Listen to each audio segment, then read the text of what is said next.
Allah versus Odin in Norway, Iran investing in Palestinian terror, and middle schoolers in Florida charged with trying to poison their teacher. This is SkyWatchTV for Leap Day, Monday, February 29th, 2016. I'm Derek Gilbert. But first, an attack by the Islamic State on Baghdad killed at least 87 people Sunday. ISIS fighters briefly overran Iraqi military positions at Abu Ghraib, just west of Baghdad, before they were driven back. And then a pair of suicide bombers on motorbikes blew themselves up, took 70 people with them, wounded 100 more. On Saturday, ISIS also launched an attack on Kurdish forces in a town near Syria's border with Turkey. The YPG, the Kurdish militia, backed by U.S. airstrikes, drove back the Islamic State. The town of Tel Abyad is located north of the Islamic State's capital of Raqqa and had been a key supply point or point on the supply lines between Turkey and Raqqa for the Islamic State before the Kurds captured it last year. And the Islamic State continues sending fighters to Libya, possibly to escape the fierce Russian air assault, possibly also because Libya's got lots and lots of oil that's basically undefended. The country hasn't had a functioning government since 2012 when NATO forces helped local rebels, basically al-Qaeda, capture and kill Muammar Gaddafi. U.S. intelligence estimates that about 6,000 ISIS fighters are now in Libya. Besides the oil, it also puts ISIS closer to potential targets for terror attacks in Africa and also southern Europe. Now, there have been reports, still unconfirmed, that British, French, Italian, American, and Russian special forces troops are on the ground in Libya trying to secure Libya's oil infrastructure against the Islamic State. So you've probably been able to guess the ceasefire that was supposed to start Saturday in Syria hasn't been holding up very well. Still, apparently giving Iran some breathing room to move some of its pieces around on the chessboard in the Middle East. Sources in Iraq say that Iranian Republican guards have taken a town on Iraq's border with Saudi Arabia, a town that's nowhere near any of the Islamic State's positions. The Arabic newspaper Asharq al-Awsat, and remember this is backed by Saudi Arabia, so you're getting the Sunni perspective on this story, said that an Iraqi army colonel told them Republican guards are training an Iraqi Hezbollah in the town of al-Naqib. Again, nowhere near Islamic State positions. And besides the location just across the border from Saudi Arabia, no friend to Iran, this gives the Iranian government a secure route to transport weapons from Iran through Iraq and onto Syria and Lebanon. And that is concerning to the Israeli government because, as the Israeli news site Debka File reports, Iran has apparently moved hundreds of Palestinian fighters to Syria's border with Israel in the Golan Heights. They reportedly belong to a new group called Al-Sabarin, a new terrorist group being trained by the Republican Guard and Hezbollah at refugee camps in Lebanon and the Gaza Strip. The terrorists reportedly moved into position over the weekend using the ceasefire as cover. Now, Israel had tried to prevent this from happening. A Hezbollah commander was assassinated in Damascus over the winter, and then an airstrike in January in the Golan Heights took out an Iranian general and a senior Hezbollah commander who were apparently surveying the landscape for jumping off points for Hezbollah fighters to launch attacks into Israel.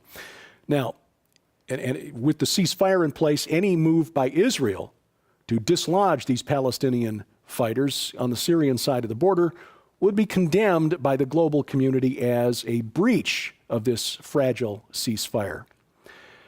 And Iran, now flush with cash after we lifted the sanctions, the U.S. and Western allies lifted the sanctions because of the nuclear deal, is putting its money where its Ayatollah's mouth is. Last Wednesday, Iran's ambassador to Lebanon announced that it will support the Jerusalem Intifada. That's the wave of stabbing attacks against Israeli citizens by Palestinians. Iran promising to pay the families of Palestinian terrorists who target Israelis $7,000 and $30,000 for each Palestinian family whose home is destroyed by the IDF, which is a typical response from Israel when one of these terrorists is caught. Now, interestingly, the Palestinian Authority appears not to be pleased by this new offer of support from Iran. A spokesman for the PA over the weekend said that direct payments to terrorists' families would constitute illegal interference in Palestinian affairs. They want all the money to go through the Palestinian Authority. Now, bear in mind that the Palestinians are mainly Sunni Muslims, while Iran is controlled by Shia Muslims, and the two sects hate each other, consider each other heretics. That might have something to do with it, or it might just be that the Palestinian Authority wants its own cut of the action, trying to take its percentage off the top. And Saturday, speaking of the Palestinians, more Palestinians injured when a tunnel they were digging from the Gaza Strip into Israel collapsed on them. 5 were hurt, an unknown number more are still missing. A gruesome story from Moscow developed overnight. A nanny, reportedly 39-year-old Muslim woman from Uzbekistan, was arrested by police at a bus station in Moscow. She was stopped by police, which apparently is standard procedure. Ask for your papers. She'd been wandering around, apparently disoriented, for about an hour, according to witnesses. When she was approached, she reached into a bag and pulled out the head of a 4-year-old girl. She screamed, "Allahu Akbar," and "I am a terrorist," was tackled by police, did not have a weapon, but police report that they later found the child's decapitated body in an apartment nearby that had been set on fire. They believe that the nanny waited for the family, the child's parents, and another child to leave the home, after which she killed the 4-year-old girl, decapitated her, and then set the apartment on fire. Police reportedly not treating this as an act of terrorism.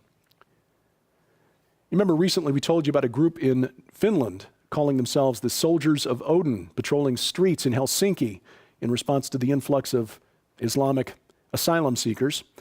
This group apparently has spread to Sweden and Norway. And in response, a group of immigrants in Oslo, now calling themselves Soldiers of Allah. And they were quoted as saying, in response to the infidels' patrol, they will patrol the streets of, or in response to the infidels, rather, they will patrol the streets of Oslo to prevent evil and encourage the good, whatever that means. Now, I'm certainly no prophet, but I predict nothing good coming of this. In economic news, Chinese stocks opening the week down another 4%. They've reached a 15-month low. The U.S. economy also setting a record for the first time since the government began tracking gross domestic product in the 1920s. We've gone 10 straight years in the United States with growth of less than 3%. The average growth for economic recoveries since the 1960s is about 3.9%. Senator Dan Coates of Indiana points out that the growth rate since the Obama recovery began in 2009 is 2.1%, ranking it among the worst recoveries in history. I've got another possible bit of analysis here. It could be that we just simply aren't in a recovery. This is yet another example of why I quit studying economics after I got my bachelor's degree. I realized, even as a young college kid who frankly didn't know much of anything, that most economic models are based on assumptions that have no basis in reality. As proof of this, let me show you this. This is produced by the top economists in the world, economists who work at forecasting for the Federal Reserve Bank. Okay, they produce models for inflation, stimulus, economic drivers, and so forth.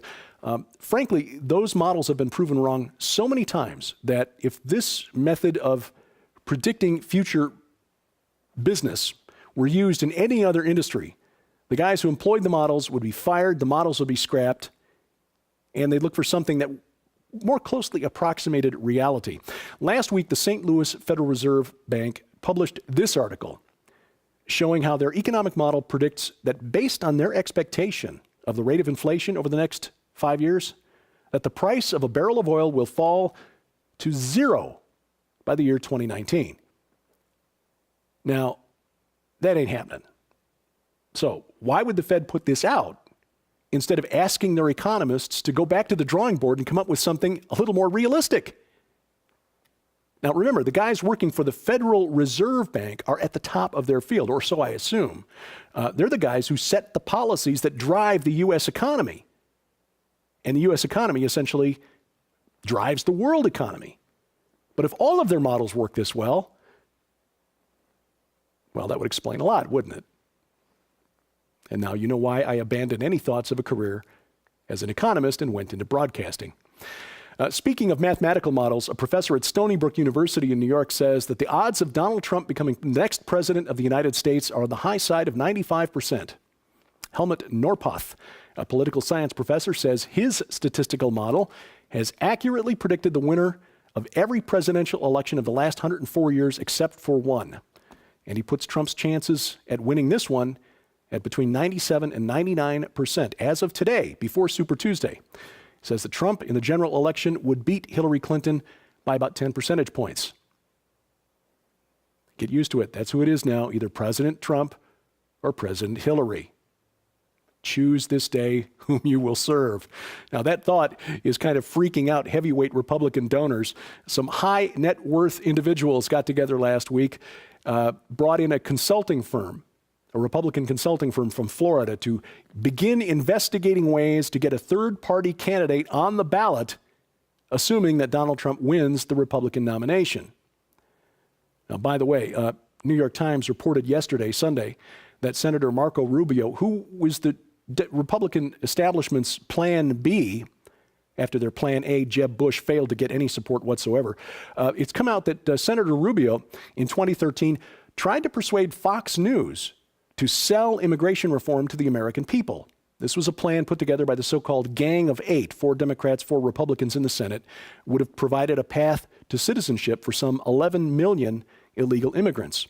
Well, Senator Rubio and Democratic Senator Chuck Schumer had a private dinner with the CEO, owner of News Corp, Rupert Murdoch, and the chairman of Fox News, Roger Ailes, to ask them to tell the talking heads on Fox News to go easy on the immigration bill, to sell it to the American people. Murdoch, who supports immigration reform, and Ailes, they agreed. Ailes said, though, if you really want this to work, you're going to have to convince Rush Limbaugh, who apparently wasn't buying it. And as Trump has gained in popularity, establishment Republicans, like the folks on Fox News and some radio talk show hosts, have clearly sided with Rubio or anybody but Trump. And in fact, that decision is hurting Fox News.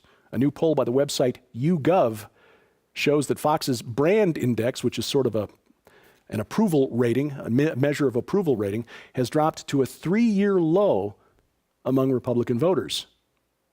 So maybe Donald Trump wasn't wrong to skip the Fox News sponsored debate after all.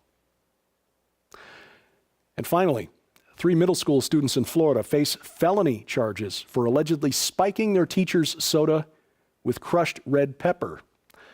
Last Monday, the teachers, a 52-year-old woman, sent one of the girls to the principal's office for dumping glue into another girl's backpack and on suspicion of stealing a laptop computer.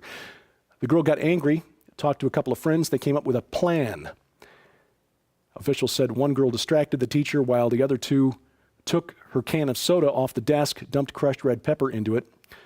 2 students are now charged with poisoning food or water and tampering with consumer products. The 3rd student charged with tampering with consumer products and being a principal to poisoning food or water. They're being held at a juvenile detention center in Daytona Beach.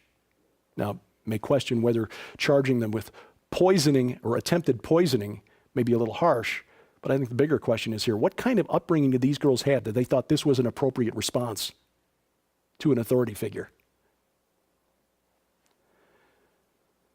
But a fascinating program for you on SkyWatch TV this week.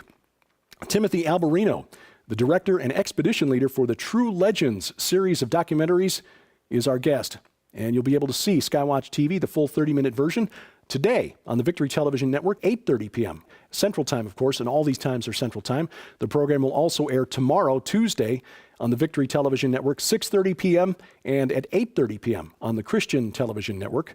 On Wednesday, the program airs on the Cornerstone Network at 3:30 p.m. and Saturday, Victory Television Network, 3:30 p.m. Saturday afternoon, and the Christian Television Network, 7:30 p.m. Again, all those times Central. And if you want a complete list of where you can see those networks, log on to SkyWatchTV.com. You'll see in the very top menu bar there a link for channel listing that will take you to all the places you can see SkyWatch TV this week. And of course, the program is now available on the SkyWatch TV channel on Roku. If you have one of those set-top Roku boxes, you can watch it on demand at your convenience, as well as these daily news updates. And if you need instructions on how to add the SkyWatch TV channel to your Roku account, log on to skywatchtv.com/Roku. If you haven't voted yet for the 37th Annual Telly Awards, we are still asking for your help, and you still have time to cast your vote for Inhuman, the next and final phase of Man is Here. That's the documentary film produced by Defender Films and SkyWatch TV. You'll find the link to that at the very top of the website at skywatchtv.com. Click that banner, and that will take you to the website for the Telly Awards, where you can rate Inhuman in the People's Choice category. Help us get the word out about the transhumanist movement, a 21st century science fiction religion that seeks to replace God with technology. And of course, you can also help us just by clicking and sharing the things that we post to the internet. You'll find those things here, our website, our Twitter feed, our Facebook page, and of course, our YouTube channel. And if you're watching us on YouTube and you see the little button down here, about there,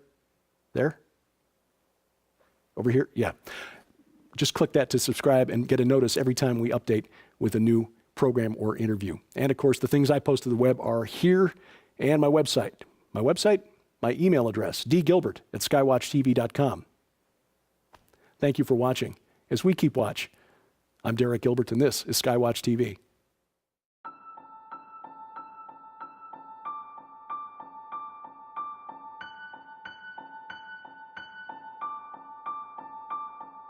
From the time she was little, Nita dreamed of horses. Every childhood fantasy rode on the back of a heroic white steed, coming to save the day. I don't know how long I've had this love in my heart for horses. It's just always been there. And when we were little girls, my sister and I would play all day long. I was always the white horse and she was always the little pink pig.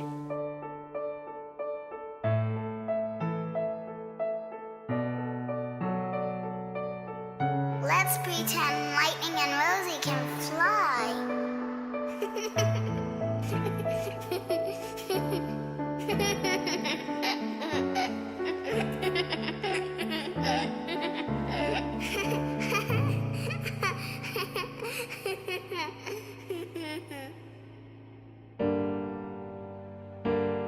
But everything changed in a heartbeat. On December 9th, 1971, a tragic car accident claimed the life of my dad and my best friend and my little sister. And I wondered after that if there was anything left to believe in.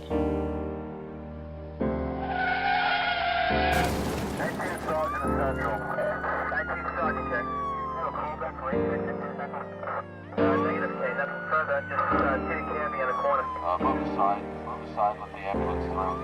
Please move aside. As a child of 13, I felt like I had lost practically everything. And I wondered, is this it? I mean, where do I go from here?